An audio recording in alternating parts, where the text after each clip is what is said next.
Welcome to SP Shukla educate channel. अगर आप हमारे चैनल से फर्स्ट टाइम आए हैं तो इस चैनल को सब्सक्राइब करना और बेल बटन पे क्लिक करना ना भूलें, जिससे हमारे सारे इंपॉर्टेंट वीडियोस आप तक पहुंच। Good morning everyone, SP Shukla educate में आपका फिर से स्वागत है। और दोस्तों, जैसा कि हमने अपने यूपीएसआई के क्लास में हम लोगों ने एक चैप्टर का शुरुआत किया था और टॉपिक का नाम था हम लोगों का डायरेक्शन। और हमने आपसे वादा किया था कि यूपीएसआई में एक या दो सवाल हमारे जरूर पूछे जाते हैं इस डायरेक्शन वाले चैप्टर से। तो दोस्तों, आज हम लोग अपने उसी टॉपिक को, उसी सेशन को आगे बढ़ाते हुए जल्दी से सबसे पहला कार्य, आप सभी लोग जानते हैं, लिंक को लाइक और शेयर कर दें ताकि और भी लोग इसका फायदा ले सकें।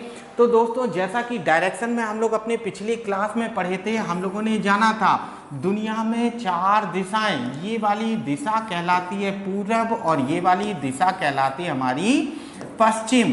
ये ऊपर वाली दिशा हमारी कहलाती है उत्तर और नीचे वाली दिशा हमारी कहलाती है दक्षिण। इतनी बातें तो आप सबकी बिल्कुल एकदम भली भांति क्लियर होंगी। हम लोगों ने एक बात और जान लिया था, इन 4 दिशाओं के आधार पर इन 4 दिशाओं के आधार पर 4 हमारी क्या होती हैं, उप दिशाएं, सब डायरेक्शन।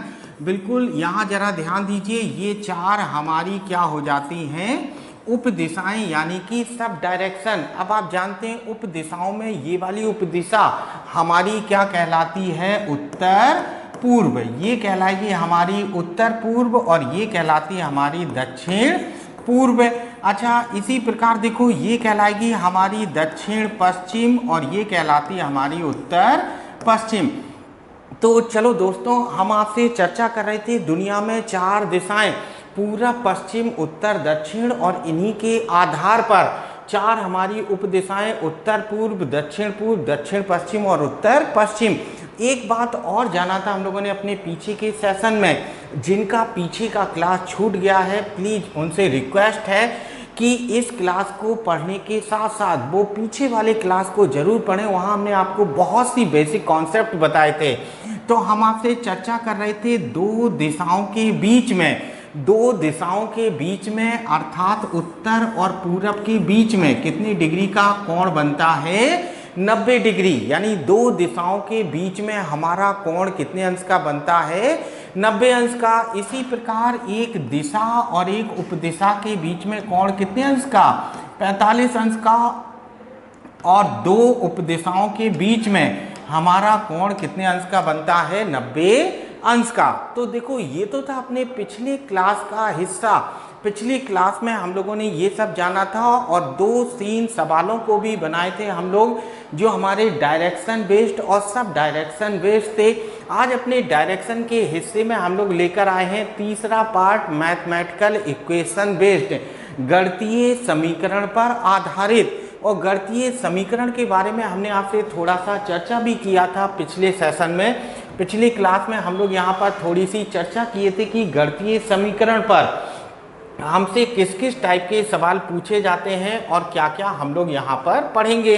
तो देखो, गणितीय समीकरण की अगर हम लोग चर्चा करें तो देखिए, हमने आपके सामने एक ये फिगर बनाया है दोस्तों, और इस फिगर के बारे में हमने आपसे पूछा था, बताओ इस आकृति को क्या कहते हैं। तो निश्चित है ये वाली आकृति 3 भुजाओं से आकृति क्या कहलाती है, त्रिभुज।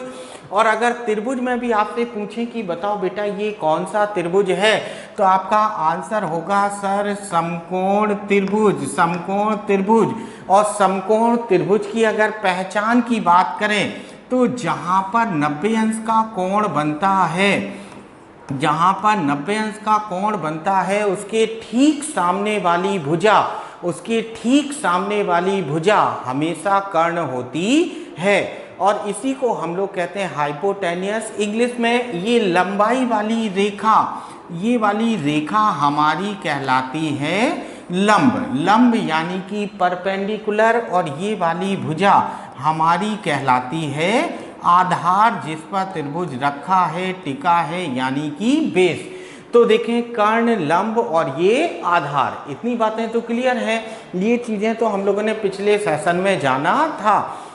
अब अगर आज के सेशन की बात करें तो देखिए, आपने नाम सुना होगा पाइथागोरस का। बिल्कुल, अगर आप सुने हैं नाम तो हमको बताइए कि पाइथागोरस कौन थे। ये थोड़ा सा कठिन हो गया है कि अब ये थे कौन। बिल्कुल, तो अब अगर हम लोग बात करें तो पाइथागोरस एक मैथमेटिशियन थे, गणितज्ञ थे, और इस दुनिया से जाते जाते हम लोगों को अपना एक बहुमूल्य योगदान देकर गए हैं हमारे लिए। बिल्कुल बिल्कुल सही समझा दोस्तों। पाइथागोरस प्रमेय का वो फॉर्मूला बताइए क्या होता है। बिल्कुल, आप फॉर्मूला होता है कर्ण बराबर होता है अंडर रूट लंब का स्क्वायर प्लस आधार का स्क्वायर। कर्ण बराबर होता है अंडर रूट लंब का स्क्वायर प्लस आधार का स्क्वायर, या इसी को ऐसे भी लिख सकते हैं कि कर्ण का स्क्वायर बराबर होता है लंब का स्क्वायर प्लस आधार का स्क्वायर, यानी कर्ण का स्क्वायर बराबर होता है लंब का स्क्वायर प्लस आधार का स्क्वायर। अच्छा, एक बात बताइए हमको, समकोण त्रिभुज में बताइए हमारा लंब बड़ा होता है कि कर्ण? राइट एंगल ट्राइंगल में हमारा हाइपोटेन्यूस बड़ा होता है कि कर्ण? तो बिल्कुल सही बताया आप लोगों ने कि कर्ण सर हमेशा बड़ा होता है। किससे? लंब से, समकोण त्रिभुज में। अच्छा, कर्ण हमेशा बड़ा होता है किससे? आधार से, यानी कि लंब और आधार दोनों से ही बड़ा कौन है? कर्ण। अब जो सवाल पूछने वाले हैं थोड़ा सोच समझकर आंसर दीजिएगा। बताइए भाई, समकोण त्रिभुज में यदि लंब और आधार दोनों मिला लिए जाएं, यानी दोनों को जोड़ लिया जाए, दोनों मिला लिए जाएं, तो बताइए ये कर्ण के बराबर होंगे, कर्ण से बड़े होंगे या कर्ण से छोटे होंगे? जल्दी बताओ दोस्तों, दोनों को अगर जोड़ लिया जाए लंब और आधार, तो बताइए कर्ण से बड़े होंगे, कर्ण के बराबर होंगे या कर्ण से छोटे? तो चलिए देखें, अब यहाँ पर इस सवाल का आंसर कर्ण से बड़े होंगे, बराबर होंगे या छोटे? तो देखें, आप में से कुछ लोगों का आंसर आ रहा होगा कि सर कर्ण के बराबर होंगे, कुछ लोगों का आंसर आ रहा होगा कि लंब और आधार मिलकर ज़्यादा हो जाएगा किससे? कर्ण से। और आप में से हो सकता है कुछ लोगों का ऐसा भी आंसर हो कि लंब और आधार मिलकर छोटे होते हैं किससे? कर्ण से। तो आइए जरा इस बात का डिसीजन कैसे होगा, इसे हम लोग कैसे जानेंगे, कैसे समझेंगे, तो इसके बारे में थोड़ा सा यहाँ पर जानते हैं और यहाँ पर बनाने का प्रयास करते हैं। तो देखें जरा दोस्तों, हम यहाँ पर मान लिया कि लंब है हमारा 3 और आधार है हमारा 4। अच्छा बताओ, अब अगर कर्ण की वैल्यू पता करनी हो, इसका मान निकालना हो, तो क्या हम अपने इस फॉर्मूले से क्या हम कर्ण का मान निकाल सकते हैं? क्या हम कर्ण का मान पता कर सकते हैं? तो चलो जरा पता करते हैं। यहाँ पर कर्ण बराबर होता है अंडर रूट लंब का स्क्वायर। लंब कितना है? 3 और आधार कितना है? 4, यानी कि 3 का स्क्वायर प्लस 4 का स्क्वायर और पूरे का वर्गमूल। चलो जरा इसे सॉल्व करते हैं मेरे दोस्तों। तो जब इसे सॉल्व करेंगे तो 3 2 जा कितना होता है? 6। बताओ 3 दूनी 6 लिखा जाएगा कि 9? बिल्कुल, यहाँ स्क्वायर लिखा है तो स्क्वायर का मतलब होता है 3 इंटू 3, यानी कितना हो जाएगा हमारा 9, और 4 इंटू 4 कितना होगा? 16, 16। अब देखो जरा यहाँ पर 9 और 16 जुड़ जाएगा, 9 और 16 जोड़ेंगे तो हमारा कितना आएगा? 25, और यहाँ पर कितना आ जाएगा? 5। बिल्कुल, 25 का वर्गमूल कितना होता है? 5, यानी कर्ण की वैल्यू कितनी आ गई है? 5। तो दोस्तों क्लियर है? अब बताओ, हमने आपसे सवाल पूछा था कि यदि लंब और आधार दोनों मिला दिए जाएं, तो ये दोनों मिलकर इनसे कर्ण से बड़े होंगे या छोटे? तो अब निश्चित है कि अगर लंब और आधार दोनों मिला लिए जाएं तो दोनों मिलकर हमेशा कर्ण से बड़े होते हैं। लंब और आधार दोनों को मिलाने पर हमेशा मान कर्ण से बड़ा होता है। देखो कैसे, लंब की वैल्यू है 3 और आधार की वैल्यू है 4, कितना होगा 7। अब ये 7 बड़ा होगा किससे, कर्ण से। तो देखो लंब और आधार दोनों मिला दिए जाएं तो हमेशा कर्ण से बड़े होते हैं। क्लियर एकदम से सभी का? बिल्कुल, अगर क्लियर है तो थम्स अप कर दीजिए ताकि आगे बढ़ा जाए अपने सेशन में। तो देखो एक बार मैं फिर से रिपीट कर दे रहा हूँ, ये हेडिंग हम लोगों का मैथमेटिकल इक्वेशन बेस्ड, गणितीय समीकरण पर आधारित। और गणितीय समीकरण में हमने आपको बताया 3 भुजाओं से घिरी आकृति त्रिभुज कहलाती है। और ऐसा त्रिभुज जिसके तीनों कोणों में से कोई एक कोण हमारा 90 अंश का है तो वो कहलाता है हमारा समकोण त्रिभुज। अच्छा, समकोण त्रिभुज की खासियत, जहां 90 डिग्री का कोण बनेगा उसके ठीक सामने वाली भुजा हमेशा होती है कर्ण, और कर्ण बराबर होता है अंडर रूट लंब का स्क्वायर प्लस आधार का स्क्वायर। और लंब हमेशा छोटा होता है कर्ण से, आधार भी हमेशा छोटा होता है कर्ण से, लेकिन लंब और आधार दोनों मिला दिए जाएं तो हमेशा बड़े हो जाते हैं किससे, कर्ण से। दोनों को जोड़ने पर कर्ण से बड़े होते हैं। क्लियर है दोस्तों? अगर इतना क्लियर है तो आइए फिर अब सवालों की ओर बढ़ते हैं। हमारा सवाल क्या कह रहा है, जरा क्वेश्चन नंबर फर्स्ट देखते हैं। देखो यहाँ पर हमने 2 सवाल पहले भी आपको सेशन में करवाए थे, उसी सेशन का अगला सवाल है। एक व्यक्ति दक्षिण की ओर 10 किलोमीटर जाने के बाद पूर्व की ओर 2 किलोमीटर चलता है, फिर वह उत्तर की ओर 3 किलोमीटर जाने के बाद पुनः पूर्व की ओर 2 किलोमीटर चलता है, अंततः उत्तर की ओर 4 किलोमीटर जाता है। तो बताइए व्यक्ति आरंभिक स्थान से किस दिशा में और कितनी दूरी पर स्थित है। आरंभिक स्थान से किस दिशा में और कितनी दूरी पर स्थित है। तो जल्दी से बताओ दोस्तों, क्या सही आंसर होगा अपने सवाल का।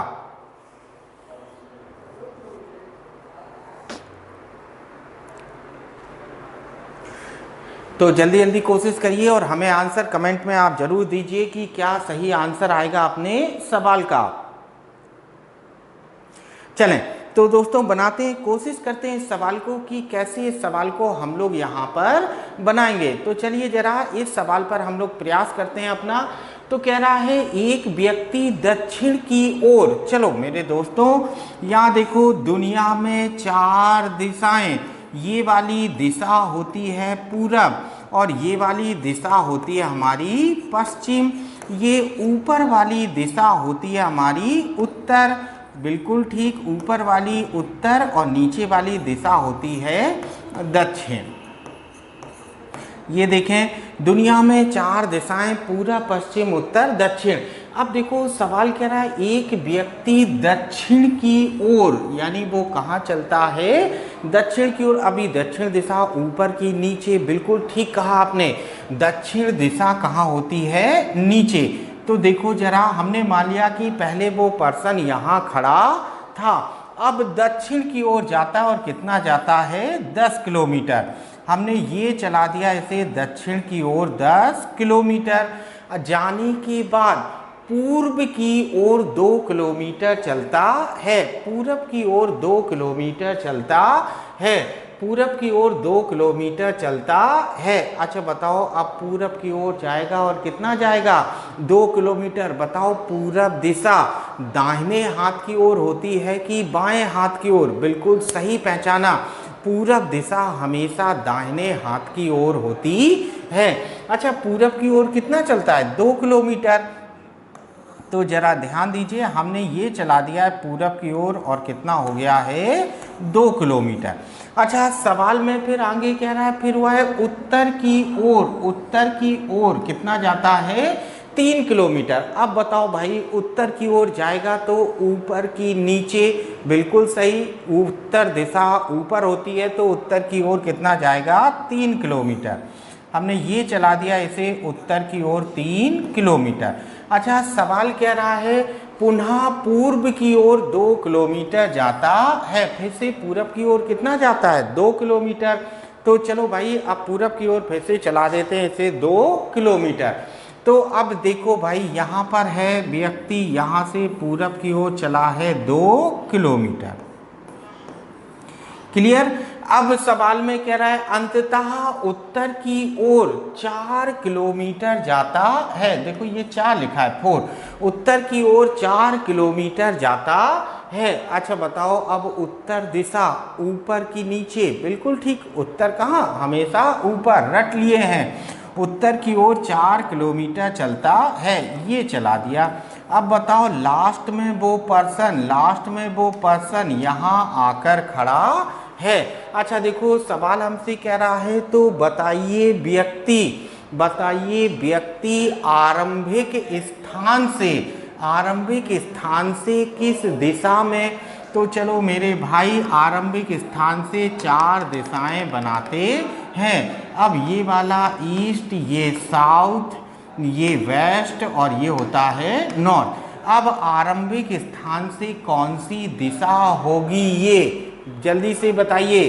बिल्कुल, आरंभिक स्थान से ये वाली दिशा हमारी क्या होती है, दक्षिण पूर्व।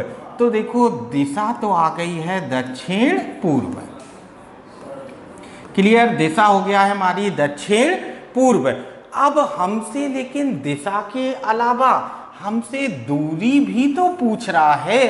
तो अब बताओ, शुरुआत वाली जगह से इतना ही दूर तो खड़ा है। अब समस्या ये आती है कि ये वाली दूरी कैसे निकलेगी। तो मेरे दोस्तों, अब ये वाली दूरी पता करने का एक बड़ा आसान सा तरीका क्या, अगर इस लाइन को ऐसे मिला दिया जाए, तो बताइए क्या समकोण त्रिभुज बनता हुआ दिखाई दे रहा है। क्या समकोण त्रिभुज बनता हुआ दिखाई दे रहा है? बिल्कुल, अब यहाँ पर समकोण त्रिभुज ही बन रहा है। तो अपना फॉर्मूला याद करिए, लंब अंडर रूट लंब का स्क्वायर प्लस आधार का स्क्वायर बराबर हो जाता है कर्ण का मान। अब देखो, ये वाली भुजा हो जाएगी हमारी कर्ण, ये आधार और ये हो जाएगा हमारा लंब। क्लियर दोस्तों, ये लंब, ये आधार और ये कर्ण। तो आधार की वैल्यू पता करते हैं, आधार का मान निकालते हैं। यहाँ से यहाँ तक की दूरी होगी 2 किलोमीटर, और यहाँ से यहाँ तक की भी दूरी 2 किलोमीटर। तो ये आधार कितना हो जाएगा, 2, और यहाँ से यहाँ भी 2, आधार हो जाएगा हमारा 4 किलोमीटर। क्लियर। अब लंब की वैल्यू पता करते हैं। तो देखो जरा, ये पूरी दूरी कितनी है, यानी यहाँ से लेकर यहाँ तक की पूरी दूरी कितनी है, 10 किलोमीटर। अब बताओ 4 किलोमीटर ये है और 3 किलोमीटर ये, यानी ये वाली दूरी कितनी होगी, 7। तो बाकी यहाँ कितना बचेगा, 3। अब देखो 3 और 4, फॉर्मूला लगाइए, कर्ण बराबर क्या होता है, अंडर रूट लंब का स्क्वायर प्लस आधार का स्क्वायर, यही तो फॉर्मूला है। तो लंब है 3 का स्क्वायर प्लस 4 का स्क्वायर, पीछे सॉल्व कर चुके हैं, कितना आ जाएगा, 5 किलोमीटर। यानी दिशा दक्षिण पूरब और दूरी आ जाएगी 5 किलोमीटर। तो अपने सवाल का सही आंसर दक्षिण पूरब और दूरी 5 किलोमीटर। क्लियर है दोस्तों। मन में अगर कहीं कोई डाउट हो तो बिल्कुल आप कमेंट बॉक्स में पूछिए, आपको ज़रूर उसका रिप्लाई मिलेगा।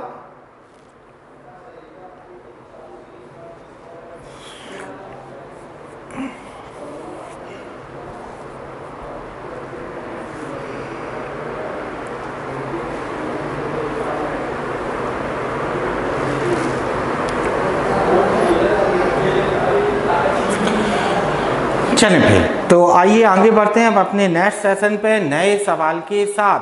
तो देखते हैं हमारा अगला सवाल हमारा क्या कह रहा है। इस सवाल में अगर मन में किसी के कोई डाउट हो तो अभी आप पूछिए, हम आपको दोबारा से बता देंगे, कोई समस्या नहीं है। चलो फिर आगे बढ़ते हैं भाई आज अपने अगले सेशन पर। अब देखो ये लिखा है लेफ्ट एंड राइट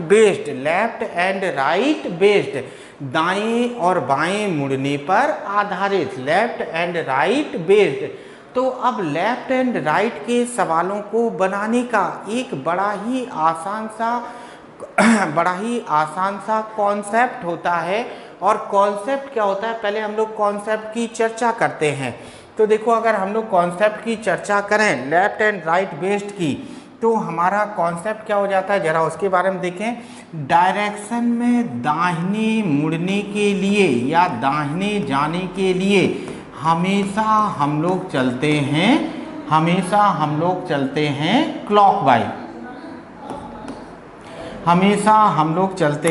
क्लॉकवाइज। तो चलो दोस्तों ये देखें CLOCK क्लॉकवाइज, ठीक। अच्छा, और बाएं जाने के लिए, लेफ्ट मुड़ने के लिए हमेशा हम लोग चलते हैं एंटी क्लॉक, CLOCK।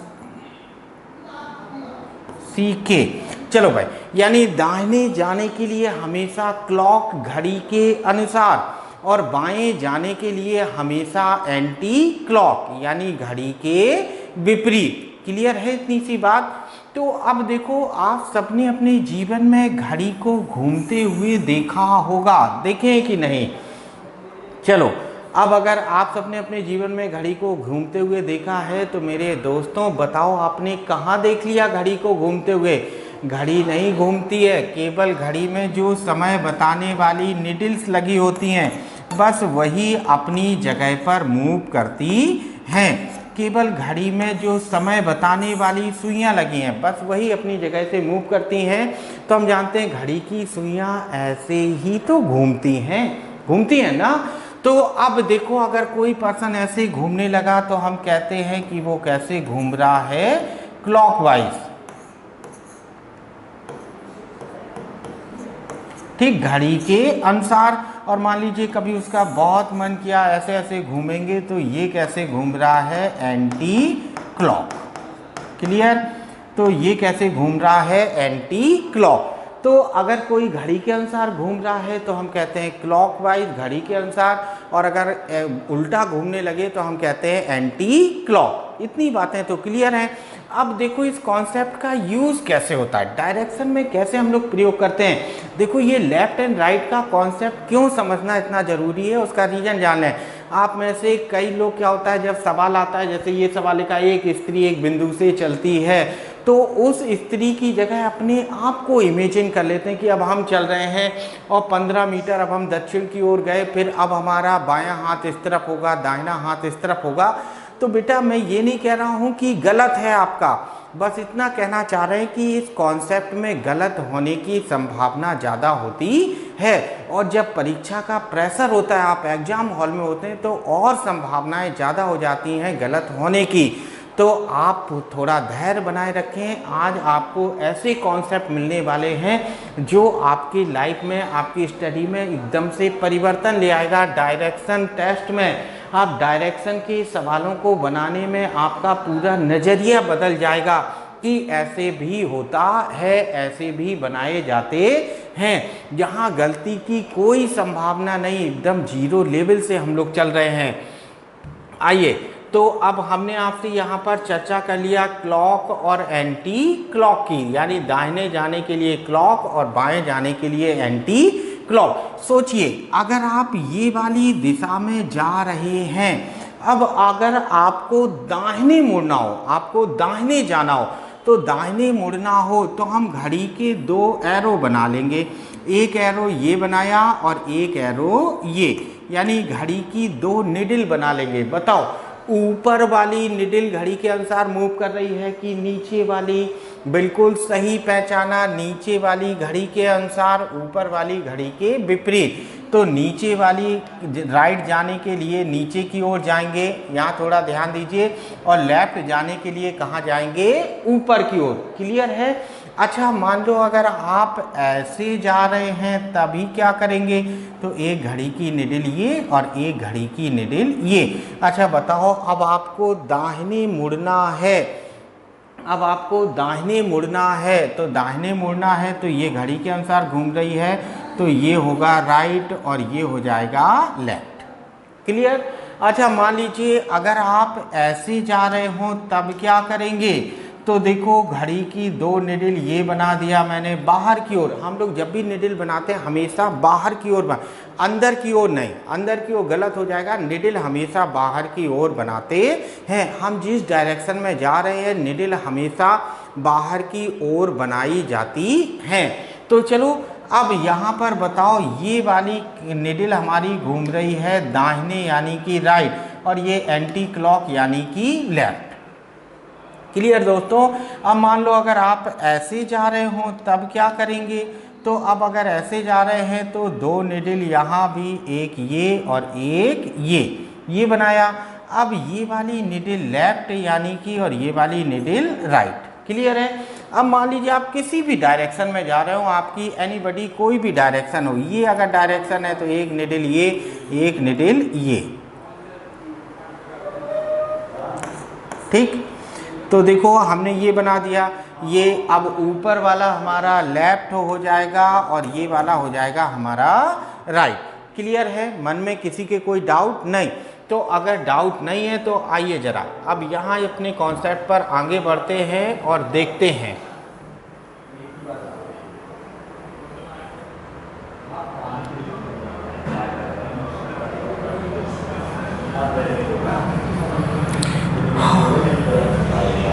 चलो जरा अपने कॉन्सेप्ट पर आगे बढ़ते हैं। मान लो अगर एक पर्सन है और यहाँ से ऐसे ऐसे, ये देखो बेटा ऐसे ऐसे वो मूव कर रहा है। देखो एक लड़का है ऐसे ऐसे जा रहा है। क्या इतना बहुत है कि और चला दें? ठीक। तो देखो हमने इतना चला दिया है बिल्कुल। अब जरा यहाँ समझ लेते हैं इसको। देखें बताओ, पहले वो लड़का यहाँ से चलना शुरू किया, यहाँ चलना शुरू किया, तो बताओ यहाँ पर लेफ्ट घूमा है कि राइट? बताओ, क्लॉक की एंटी क्लॉक, बिल्कुल यहाँ पर वो घूमा होगा लेफ्ट। अब यहाँ से मुड़ा है, यहाँ गया, बताओ लेफ्ट की राइट? तो यहाँ भी वो कहाँ टर्न लिया है? लेफ्ट। अच्छा यहाँ पर राइट की लेफ्ट, तो यहाँ पर टर्न लिया होगा राइट। अच्छा बताओ एक बार यहाँ पर फिर से कौन सा टर्न लिया है? राइट। यहाँ पर कौन सा टर्न लिया है? जरा देखकर बताओ। ये यहाँ पर मुड़ा होगा लेफ्ट। अब यहाँ से फिर से मुड़ा है लेफ्ट। यहाँ पर बताओ लेफ्ट की राइट? बिल्कुल ठीक, यहाँ पर लिया है राइट। तो अब देखो, व्यक्ति किसी भी तरफ चेहरा किया हो, कहीं भी जा रहा हो, हम अपने आप को इमेजिन नहीं करेंगे, बस घड़ी के दो एरो बनाते हुए चलेंगे। ये हमने बनाए दो एरो, इससे निश्चित हो जाएगा कि अगर यहाँ गया है तो ये राइट और यहाँ गया है तो लेफ्ट। क्लियर है दोस्तों? तो आइए जरा बनाते हैं अपने सवाल को। अपने सवालों पर हम लोग प्रैक्टिस करते हैं। ये क्वेश्चन नंबर 4 इतनी देर में आप सबने बना ही लिया होगा। तो चलो जरा चौथे वाले सवाल से अपनी सवाल की आज के क्लास में हम देखते हैं कि आप में से कितने लोगों का बिल्कुल सही बना था। तो चलो जरा यहाँ देखो, सवाल कह रहा है एक स्त्री एक बिंदु से चलती है और 15 मीटर दक्षिण की ओर जाती है। 15 मीटर दक्षिण की ओर जाती है। वह बाएं मुड़ती है और 12 मीटर चलती है। फिर वह दाएं मुड़ती है और 5 मीटर चलती है। आखिर में वह पलटती है और 20 मीटर चलती है। वह आरंभ बिंदु से कितनी दूर है? चलो दोस्तों कोशिश करते हैं इस सवाल को बनाने का कि आरंभिक बिंदु से वह कितनी दूरी पर है। तो चलो जरा बनाते हैं सवाल को। और क्या सवाल है हमारा और क्या कह रहा है? एक स्त्री एक बिंदु से चलती और 15 मीटर दक्षिण की ओर जाती है। तो चलो भाई ये हमने बना दिया एक बिंदु। अब यहाँ से 15 मीटर दक्षिण की ओर तो जानते हैं 4 दिशाएं, ईस्ट, ये होती है हमारी वेस्ट, ये होती है हमारी नॉर्थ और ये होता है हमारा साउथ। ठीक। दक्षिण की ओर 15 मीटर, हमने ये चला दिया भाई, दक्षिण की ओर कितना हो गया है 15 मीटर। अब देखो नीचे की ओर चेहरा है स्त्री का, तो नीचे की ओर चेहरा है तो एक एरो ये और एक एरो ये। अच्छा, फिर वह बाएं मुड़ती है, अब बताओ बाएं मुड़ेगी तो एंटी क्लॉक जाएगी और कितना चलती है 12 मीटर, तो ये चला दिया इसको 12 मीटर। अब देखो एक एरो ये और एक एरो ये, क्लियर। अच्छा, सवाल कह रहा है फिर वह दाहिने मुड़ती है और कितना चलती है 5 मीटर, तो देखो भाई अब यहाँ पर दाहिने मुड़ेगी तो नीचे जाएगी और कितना चलती है 5 मीटर, ये चला दिया। अब वह पलटती है और 20 मीटर चलती है। अच्छा बताओ भाई, पलटने का मतलब क्या है? आप जिस दिशा की ओर जा रहे हैं, मान लीजिए आप पूरब की ओर जा रहे हैं, हमने आपको कॉल किया, फ़ोन किया, बेटा आप पलट कर आ जाओ, तो इसका मतलब है कि आप पूरब की ओर जा रहे हैं, तो आप पलटेंगे तो कहाँ जाएंगे? पश्चिम की ओर, बिल्कुल। फिर वह पलटती है और 20 मीटर चलती है, तो सोचिए यहाँ से यहाँ 5 और यहाँ से यहाँ 15, तो 15 और 5 दोनों जुड़ जाएगा, कितना हो जाएगा 20। अब वो स्त्री यहाँ आकर रुकी है। क्या इतनी बातें क्लियर हैं? अब पूछ रहा है बताओ वह आरंभिक बिंदु से कितना दूर है, आरंभिक बिंदु से कितनी दूर है, तो यहाँ से यहाँ तक की दूरी कितनी है 12 मीटर, तो यहाँ से यहाँ तक की भी दूरी हमारी कितनी होगी 12 मीटर, यानी अपने सवाल का सही आंसर आ जाएगा 12 मीटर। क्लियर है दोस्तों? मन में किसी के कोई डाउट हो तो अभी पूछिए।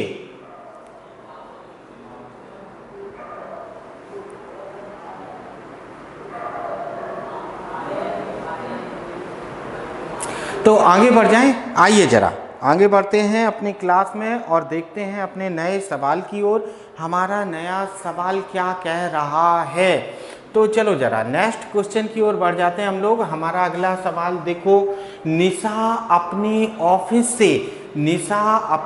ऑफिस से पूर्व दिशा में सीधे 7 किलोमीटर चलती है, फिर वह बाएं मुड़ती है और 5 किलोमीटर चलती है, वहाँ से वह दाहिनी मुड़ती है और 3 किलोमीटर चलती है, आखिर में वह बाएं मुड़ती है और 5 किलोमीटर चलती है, वह अपने ऑफिस से किस दिशा में है? देखो इस सवाल में आपको डायरेक्शन बतानी है, केवल और केवल दिशा। तो चलो भाई जल्दी से कोशिश कर लीजिए, 30 सेकंड का समय आप लोगों के पास है। क्या सही आंसर होगा अपने सवाल का? जल्दी बनाओ दोस्तों।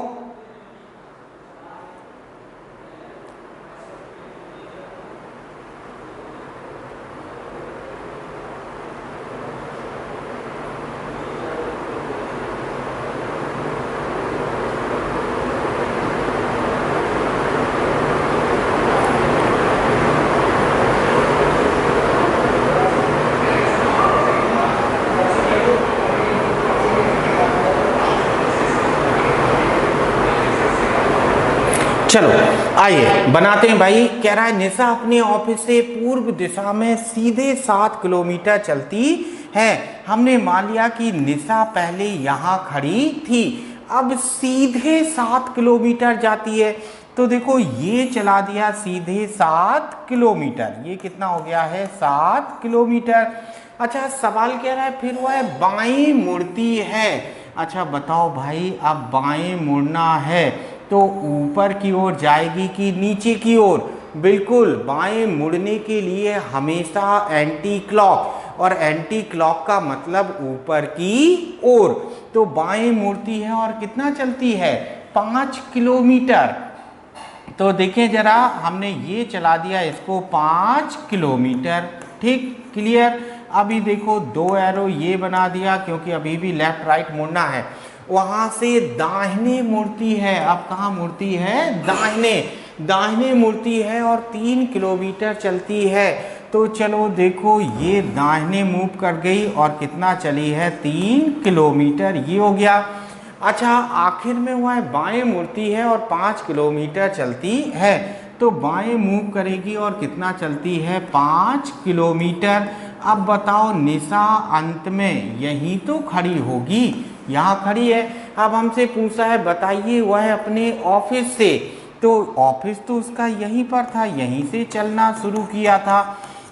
अपने ऑफिस से किस दिशा में है? तो मेरे दोस्तों ऑफिस से 4 दिशाएं बनाए। अभी बताओ ये वाली दिशा हमारी क्या होती है?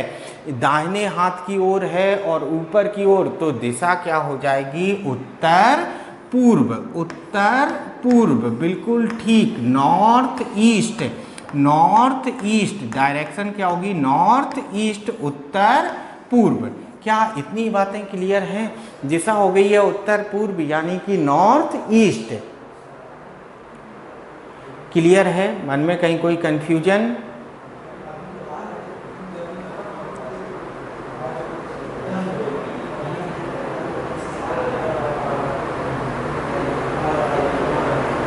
चलिए तो फिर आगे बढ़ते हैं अपने सेशन में। आंसर होगा नॉर्थ ईस्ट। अब चलो जरा यहाँ देखो, यहाँ लिखा है रोटेशन बेस्ड। रोटेशन यानी कि मूव करने पर, घूमने पर आधारित। और रोटेशन बेस्ड में आपको एक सवाल दिया है, पहले तो आप इस सवाल को समझें। कह रहा है दक्षिण दिशा में चेहरा किए हुए, यानी एक पर्सन है और कौन सी दिशा में देख रहा है? दक्षिण में। दक्षिण दिशा में चेहरा किए हुए व्यक्ति के मुड़ने का कौन सा क्रम? व्यक्ति के मुड़ने का कौन सा क्रम उसे पूर्व दिशा में ले जाएगा? तो चलो जल्दी से बताओ भाई, ये 5 अलग अलग ऑप्शन है आपका, A B C D E।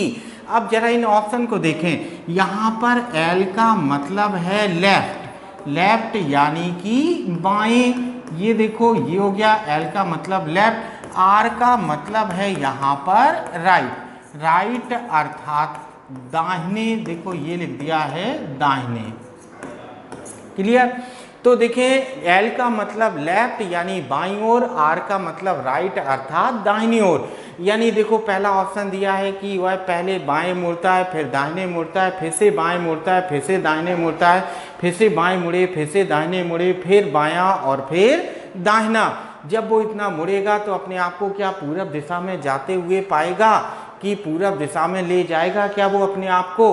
तो आपको इन 5 ऑप्शन में चेक करके बताना है मेरे दोस्तों कि क्या सही आंसर है इस सवाल का। रोटेशन बेस्ड है, घूर्णन पर आधारित। घूर्णन मतलब एक ही जगह पर, जैसे पृथ्वी अपने अक्ष पर घूमती है तो इसी प्रकार एक ही जगह पर खड़े होकर लेफ्ट टर्न लेना, राइट टर्न लेना, इस पर आधारित सवाल है।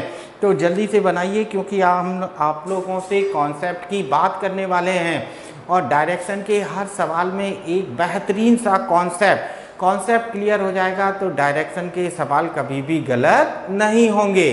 तो जल्दी जल्दी बताइए भाई, आप लोगों के आंसर भी जल्दी हमें चाहिए। A B C D E in 5 option में से कौन सा आंसर अपना बिल्कुल सही है?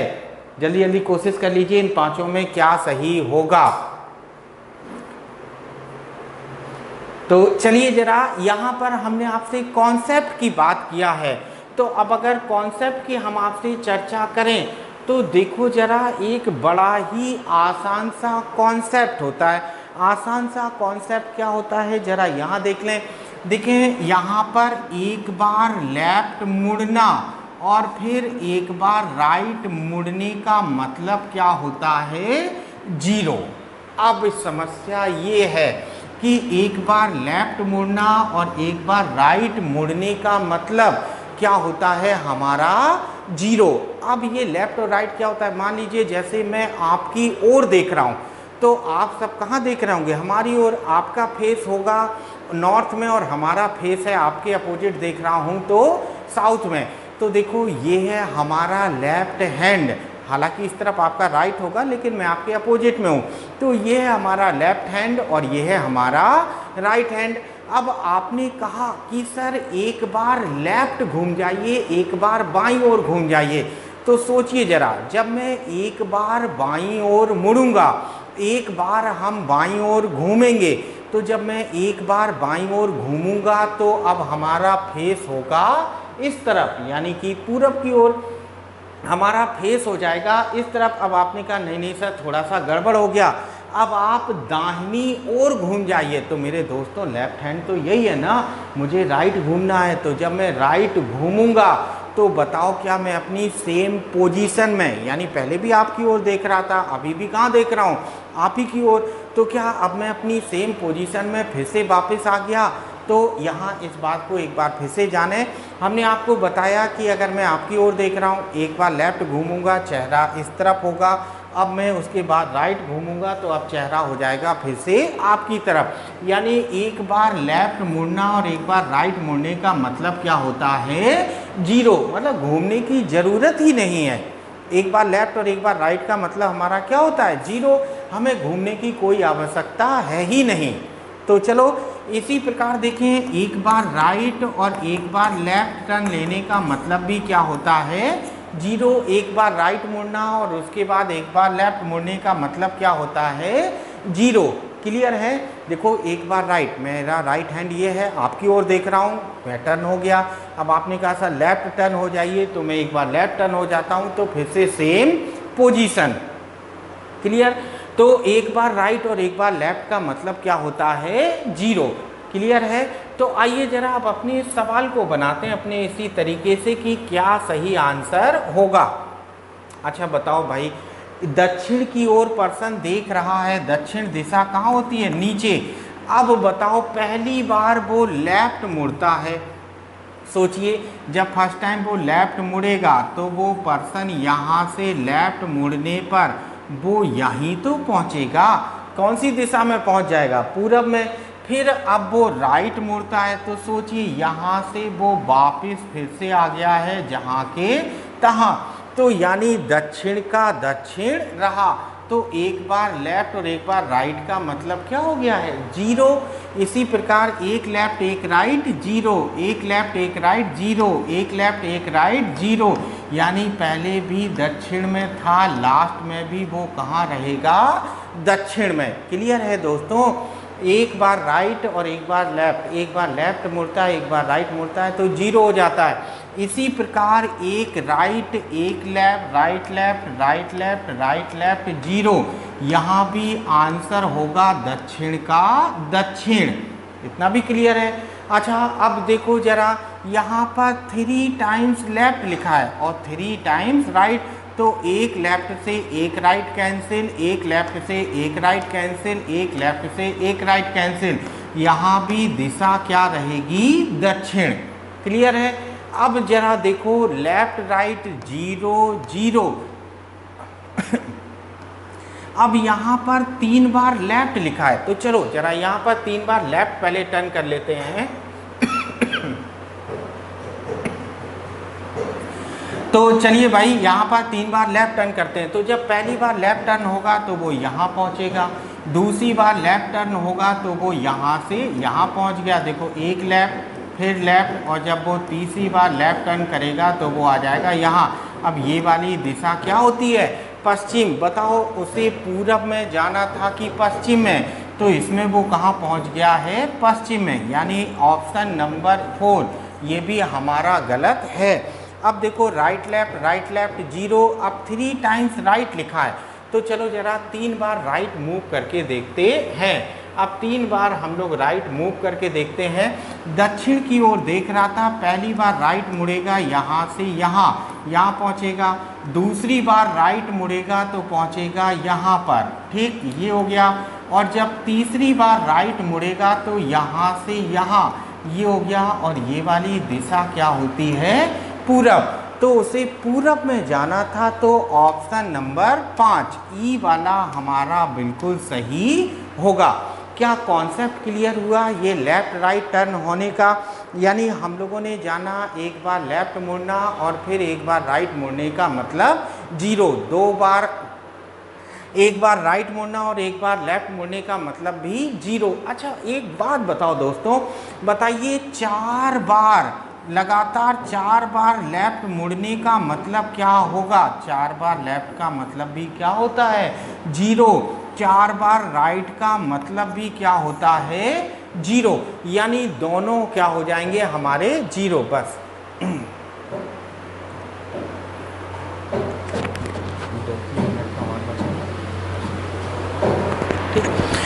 चलें जरा, हम आपसे चर्चा कर रहे थे 4 राइट और 4 लेफ्ट। 4 बार राइट मुड़ने का मतलब भी 0, 4 बार लेफ्ट मुड़ने का मतलब भी 0। 4 बार राइट का मतलब क्या होता है? पूरा एक चक्कर घूम जाना। 4 बार लेफ्ट का मतलब भी पूरा एक चक्कर घूमना। तो अब ये क्या हो जाता है? 0। आई होप आपका कॉन्सेप्ट क्लियर हुआ होगा। तो बिल्कुल इसी प्रकार अपने क्लास में बने रहिए, लाइक शेयर और सब्सक्राइब जरूर करिए। आपको ऐसे ही बेहतरीन से कॉन्सेप्ट आपको मिलेंगे बेटा। ये हमारा रैंकस बैच है, यूपीएसआई का टॉपर्स बैच है। हमें आपको केवल सिलेक्शन नहीं, हमें आपको रैंक दिलानी है, ताकि आप अपने माता पिता, अपने गांव का, सब लोगों का नाम रोशन कर सकें। तो आज के अपने सेशन में इतना ही, और मैं आपकी रीजनिंग फैकल्टी सौरभ निरंजन आपसे नेक्स्ट क्लास में मिलूँगा, नेक्स्ट सेशन के साथ, नए नए कॉन्सेप्ट के साथ। पहले कॉन्सेप्ट के जो आपको 8-10 सवाल हैं वो सीखने के बाद मैं आपके साथ डायरेक्शन के प्रैक्टिस सेट को भी लेकर यहाँ पर आऊँगा, क्योंकि practice makes man perfect. Practice ही हमें परफेक्ट बनाती, वही स्पीड को मेंटेन करती है। तो प्रैक्टिस भी आपके साथ मैं सेशन लेकर आऊँगा, प्रैक्टिस सेशन। और इसी प्रकार लाइक और शेयर जरूर करते रहें, अपने चैनल से जुड़े रहें और भी लोगों को इसके बारे में बताएं। तो दोस्तों अब आज के लिए इतना ही। Have a good day, good luck, thank you.